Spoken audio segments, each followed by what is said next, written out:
hari ini kita akan masuk ke materi terkait dengan timer.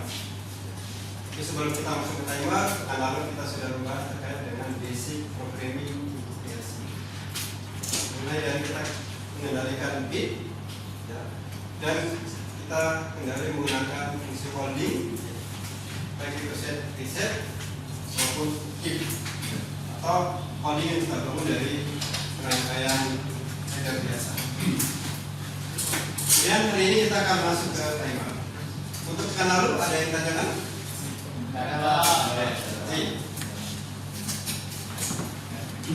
Nah, tujuan pembelajaran kita ada 3. Yang pertama adalah kita akan menjelaskan fungsi terkait dengan timer. Kemudian yang kedua adalah kita menganalisis terkait dengan penggunaan timer. Kemudian yang ketiga adalah kita akan membuat program dengan menggunakan fungsi timer.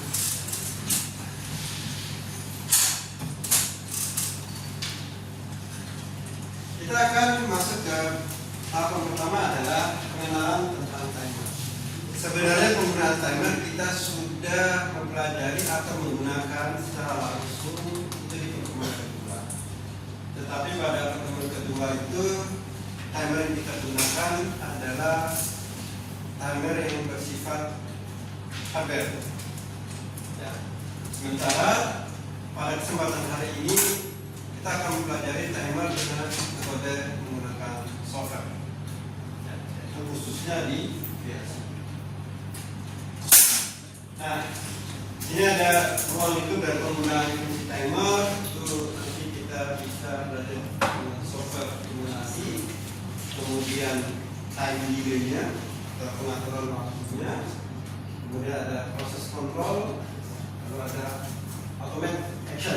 Ini terkait dengan penggunaan fungsi timer. Nah, secara umum timer yang ada di PLC itu ada 4.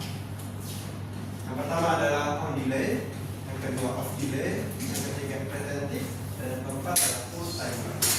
Tapi tidak semua juga PLC yang ada di pasaran ini mensupport keempat timer dalam satu PLC. Kalau software yang kita gunakan adalah software shared programmer. Dengan PLC yang kita gunakan adalah Omron. Dia hanya bisa mensupport dari satu jenis timer. Kemudian kita akan masuk ke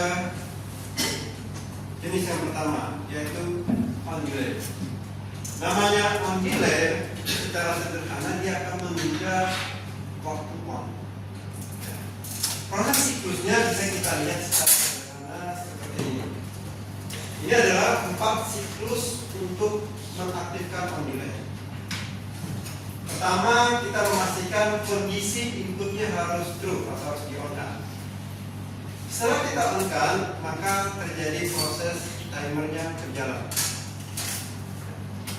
Kemudian tahap ketiga adalah ketika waktunya yang kita atur telah tercapai, maka outputnya akan on.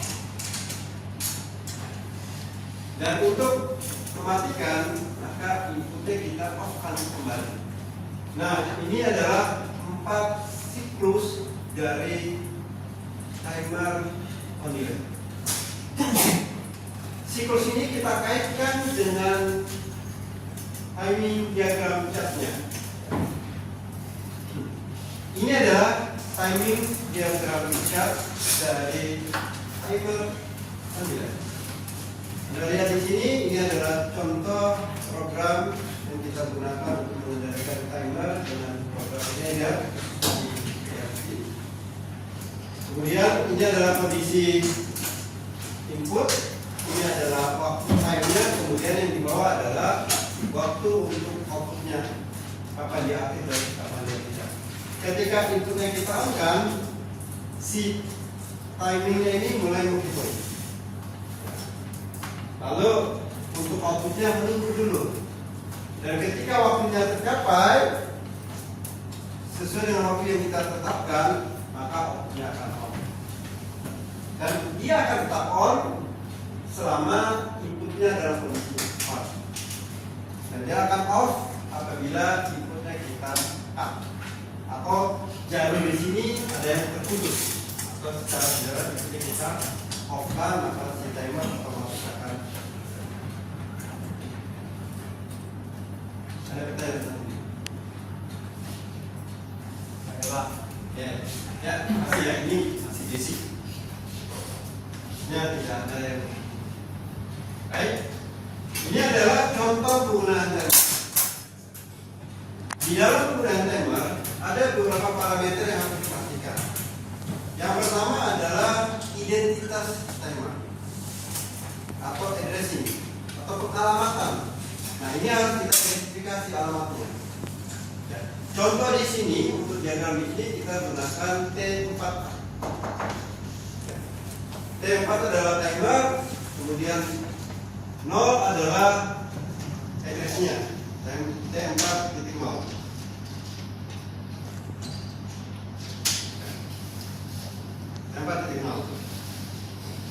Kemudian ini adalah time base.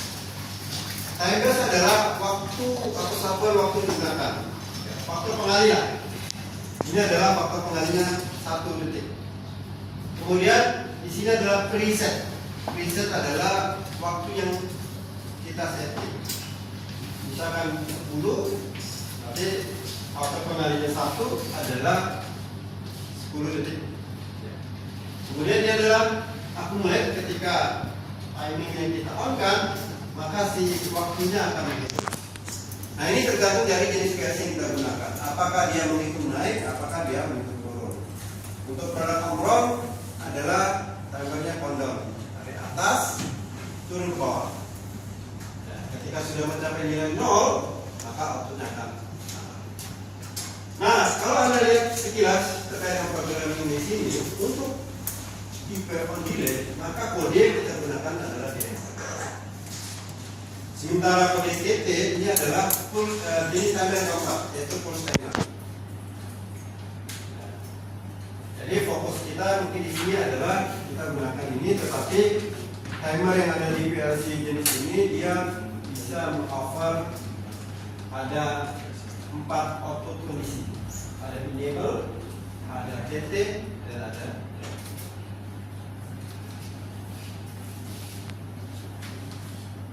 Ini adalah contoh penggunaan timer. Pertanyaan? Good. Baik.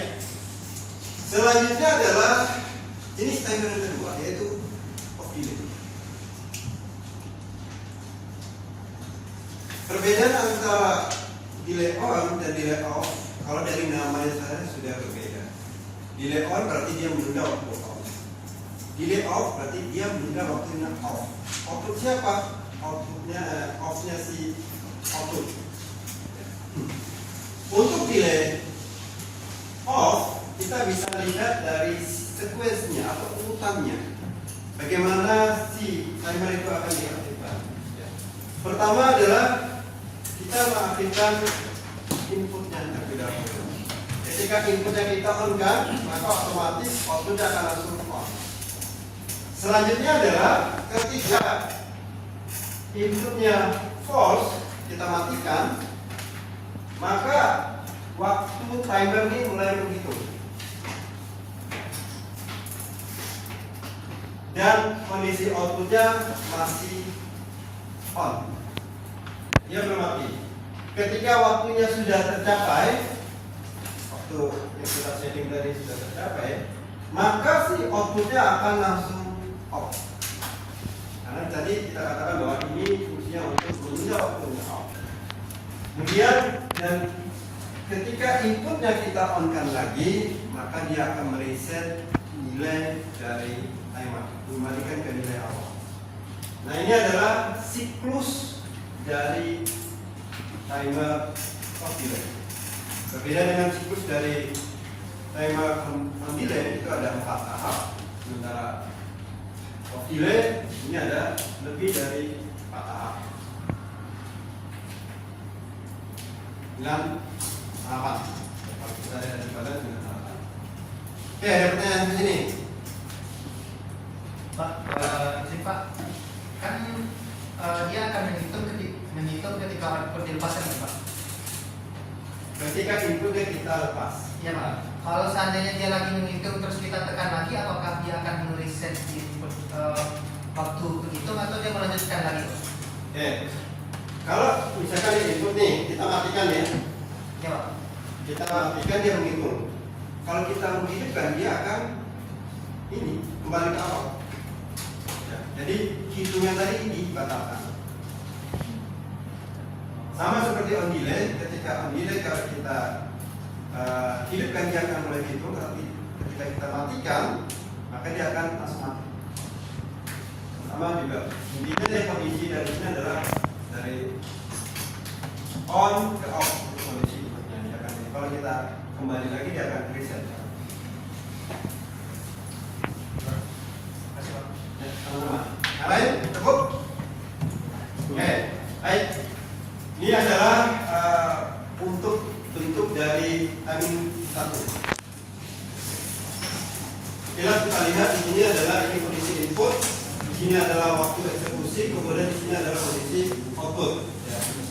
Ketika inputnya kita true-kan, kita on-kan, maka si time-nya belum hitung. Dan ketika kita matikan, dia akan hitung. Selama dia mati, kalau hidup lagi dia akan kembali lagi ke posisi awal. Yang kita katakan tadi. Ketika waktu sudah tercapai, maka dia akan reset. Jadi tipe timer ini dia tidak menahan dari nilai dari timer. Untuk menahan itu nanti penggunaan timer berbeda. Oke, ini adalah contoh program terkait dengan delay. Jadi motor ini bisa kita kendalikan motor 1 on, itu motor 2, itu motor 3. Terus sebaliknya akan kita matikan. Ini tergantung dari jenis program. Tapi sekali lagi untuk off delay di versi on itu tidak support. Tapi di versi seperti produknya Vestor, Schneider, Siemens itu support terkait dengan off delay. Jadi sekali lagi saya katakan di awal tadi bahwasanya kita jelaskan jenis timer yang memang umum digunakan di VRC. Kalau nanti saya menjelaskan satu jenis saja off delay atau on delay saja, karena VRC cuma satu, nanti ketika off delay Anda tidak memahami. Oke, sampai sini. Yang bertanya? Oke, lanjut ya. Tadi sudah kita menyinggung terkait dengan dua jenis timer, yaitu on delay, kemudian off delay. Yang ketiga adalah retentive on delay timer atau RTO. Nah, retentive timer on delay ini mirip-mirip dengan on delay timer. Ya, mirip bukan pasti sama. Jadi yang membedakan antara retentive on delay dengan timer biasa atau on delay, di sini retentive setidaknya dia akan memiliki dua input untuk mengaktifkan dan menonaktifkan timer atau mereset lagi. Case-nya adalah, jadi ketika inputnya kita on-kan, maka sama seperti halnya on delay dia menghitung waktu. Tapi kalau on delay kita matikan inputnya, waktunya akan reset kan, akan kembali ke kondisi awal. Tapi kalau untuk retentive dia akan hold, stop di situ. Misal dari 10, 9, 8, ketika input kita matikan dia stop di 8. Dan ketika inputnya kita on-kan lagi, dia akan lanjutkan hitungannya sampai dengan waktunya tercapai. Nah, ketika waktunya tercapai, maka outputnya akan on. Dan ketika outputnya on, reset inputnya kalau kita off-kan, dia tidak mati. Dia akan mati bila ada reset yang mematikan. Jadi ini adalah siklus dari retentive on delay. Ketika inputnya kita on-kan, tadi kita kasih gambaran, maka si timing mulai menghitung. Kemudian di sini terjadi akumulasi sesudah waktu yang ditetapkan. Ya. Kemudian dia akan outputnya akan bernilai true atau akan on. Ketika outputnya on ya tergantung Anda ingin mengaktifkan apa, apakah lampu, motor, semuanya dan sebagainya.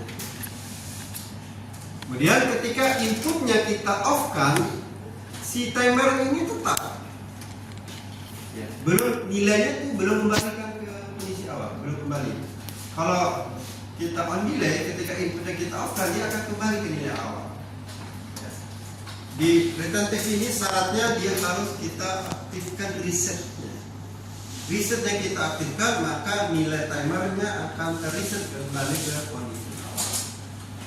Cuman di omron ya sekali lagi tidak mensupport ini, sehingga kita tidak bisa mencontohkan. Nah, ini adalah bentuk timing diagramnya kalau kita lihat seperti ini. Jadi ini akumulasi ini nanti dia akan hold terus, tidak langsung, tergantung dari input yang kita aktifkan. Dan ketika waktunya terpenuh maka dia akan. Kemudian ini adalah contoh untuk menghidupkan retentif timer ini. Nah, ini ada input sendiri. Ini kode T41, dia akan tetap on ketika waktunya sudah tercapai, dan dia akan mati bila input S1 ini kita hentikan, maka dia akan mematikan fungsi dari timer ini. Mirip-mirip dengan counter. Kalau counter harus di reset nanti ketika kita melakukan. Oke, ada pertanyaan di sini? Cukup. Ya, selanjutnya adalah pulse timer. Nah, pulse timer ini sebenarnya adalah mirip, bukan mirip ya. Ini dia akan aktif selama waktunya mulai menghitung.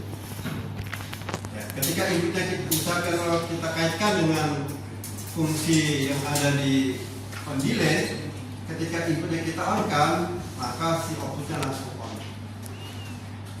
Dan outputnya akan on selama waktunya itu mulai bekerja. Ketika waktu tercapai, maka dia akan berhenti. Jadi prinsipnya adalah timing ini jalan terus, dan ketika nilai timernya berhenti atau waktu tercapai, maka dia akan off. Nanti jadi sedikit berbeda dari penggunaan retentif, off delay maupun on delay.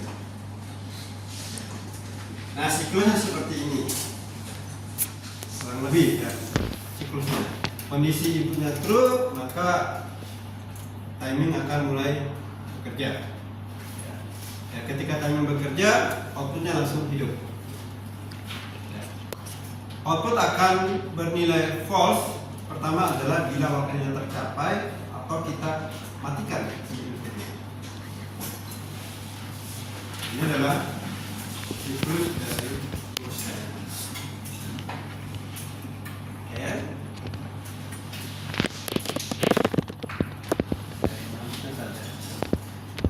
Nah, timer ini kan memiliki batasan nilai. Jadi kalau misalkan kemampuan dari suatu timer, misalkan di produk omron, itu mampunya adalah kurang lebih 17 detik untuk satu jenis timer. Bagaimana kalau kita membutuhkan waktunya 25 detik? Maka indikasinya adalah kita akan menggunakan metode cascading. Cascading artinya timer pertama akan mengaktifkan timer selanjutnya. Jadi kalau kita lihat di sini, timer yang kedua ini menunggu waktu dari timer ini, sehingga output dari M3 ini adalah jumlah antara timer 1 dan timer 2. Sebagai contoh, misalkan sini 20 detik, sini 20 detik, maka si M3 ini akan aktif bila waktunya sudah mencapai 40 detik. Ketika 40 detik, baru dia akan aktif. Ya. Sekali lagi, prinsip cascading adalah timer yang pertama, yang kedua itu akan menunggu output atau hasil dari timer sebelumnya. Kalau ada 3, berarti yang ketiga menunggu kedua, yang kedua menunggu ke satu, dan seterusnya. Dan ini umum digunakan di industri. Kalau waktunya si timer ini kurang. Pak, izin Ya. Pak, apakah 17 detik atau 17 menit? Oke. Jadi kalau misalkan omron itu adalah dia kan 4 digit ya. 4 digit yang kemampuannya adalah 999. Dan kalau kita gunakan time biasa itu adalah pengalinya adalah 0,1 detik. Berarti kalau kita asumsikan ini adalah 9,9 detik ya. Nah ini kurang lebih 17 menit ya. Kalau kita bulatkan dengan 17 menit. Tadi saya bilang 17 detik. 17 detik. Oh, terus semangat. Makasih. Sudah. Oke, ada pertanyaan sampai sini. Ada ya? Saya Pak. Baik. Kita lanjutkan. Ini adalah beberapa aplikasi timer. Ini untuk lampu merah dengan satu simpang. Kami yang kita gunakan adalah delay. Di sini ada kombinasi dari DN ya, enable, DN dan sebagainya. Kemudian yang selanjutnya adalah ini penggunaan aplikasi timer untuk lampu merah dua simpang. Jadi nanti silakan Anda buktikan jenis-jenis aplikasi ini di PLC Omron. Kalau contoh di sini kita bukan menggunakan Omron, tetapi jenis PLC yang berbeda.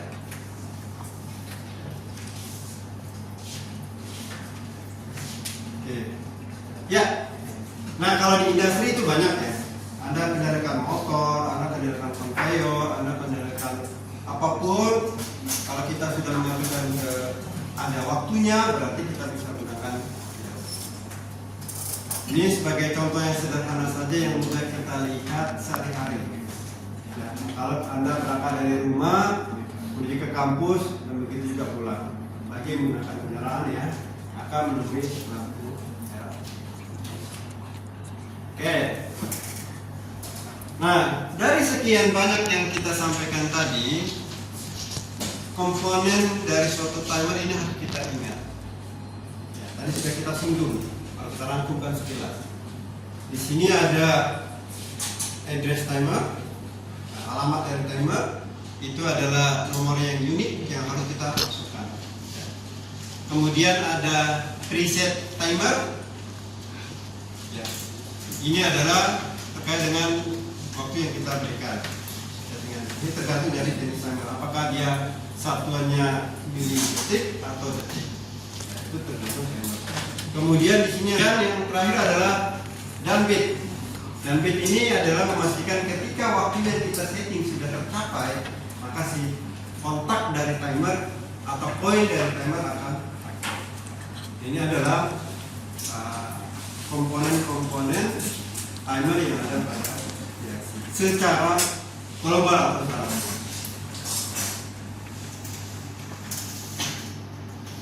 Oke. Nah, ketika Anda menggunakan fungsi timer, ada beberapa hal yang Anda perhatikan. Pertama adalah terkait dengan scan time. Nah, ini scan time adalah terkait dengan pengaruh dari akurasi timer. Nah, masing-masing PLC berbeda. Yang kemudian yang kedua adalah resolusi timer. Tadi kita katakan ada resolusinya adalah ada 1 mili, ada 10 mili, ada 1 detik dan sebagainya. Itu tergantung dari timer yang ada di PLC itu. Kemudian ada cascading timer yang kita menggunakan lebih dari satu timer. Ya, itu ketika Anda menggunakan timer. Kemudian ada fungsi interrupt. Ya. Jadi timer juga bisa digunakan sebagai conjunction antara interrupt ke trigger. Ya. Kemudian akurasi. Kalau pada umumnya akurasi nilai dari timer pada PLC itu tidak akurasi tinggi. Sesuai dengan peruntukannya. Nah, kalau di industri, kalau waktunya tidak sesuai akan berpengaruh yang lain. Nah ini apa yang Anda harus pertimbangkan ketika menggunakan timer. Ini tadi kalau kita masukkan dalam gambar. Oke. Tadi juga sudah kita sampaikan beberapa aplikasinya. Kemudian ini adalah simpulan dari yang kita pelajari. Jadi secara singkat terkait dengan yang kita pelajari, kita dapat menyimpulkan yang pertama ada jenis-jenis timer. Ada berapa tadi jenis timer? 4. Apa saja itu?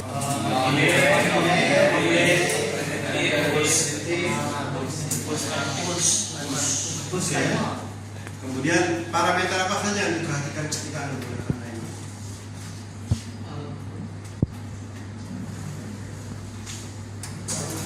FPS. Alamat. FPS itu alamat. Kemudian Reset waktu. Timer yang digunakan. Kalau omron berarti kan ada dua. Nilai sama S dari timer. Kemudian apa yang dipertimbangkan ketika menggunakan timer? Tadi ada beberapa.